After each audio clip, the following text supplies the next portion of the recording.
मी आली आहे carnival of sweets या दुकानामध्ये आणि मला त्यांना काहीतरी प्रश्न विचारायचा आहे.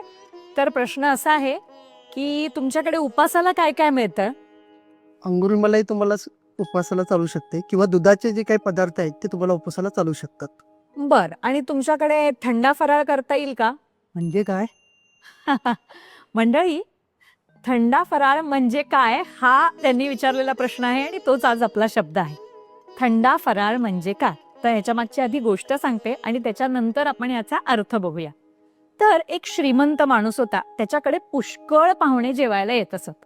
तसंच एक माणूस त्यांच्या घरी जेवायला गेला.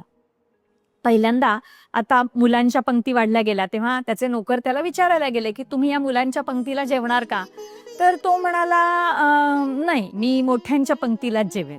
मग मोठ्यांची पंगत बसली तेव्हा परत नोकर विचारायला गेले की तुम्ही मोठ्यांच्या पंक्तीला बसणार का खाशांच्या पंक्तीला बसणार? त्याला वाटलं खाशांच्या पंक्तीला काहीतरी जबरदस्त असलं पाहिजे. मग तो म्हणाला, नाही, मी खाशांच्या पंक्तीला बसणार. मग खाशांच्या पंक्तीला आहे काय?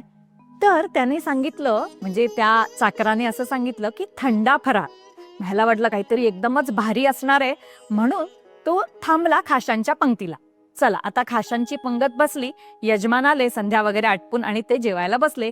त्यांच्याच बरोबर बाकीचे लोक जेवायला बसले आणि थंडा फराळ म्हणजे त्यांच्या समोर एक थंड पाण्याचा तांब्या आणून ठेवण्यात आला आणि ते यजमान पाणी प्यायल्यानंतर बाकीच्यांना पण थंड पाणी पिऊन ती रात्र काढावी लागली.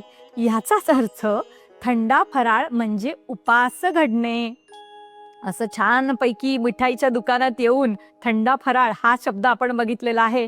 तर तुमच्यासाठी प्रश्न आहे, फराळ हा शब्द एका संस्कृत शब्दावरनं आलेला आहे. तर मला लिहून पाठवा, फराळ हा शब्द कुठल्या संस्कृत शब्दावरनं आलेला असेल? चला, येते हा.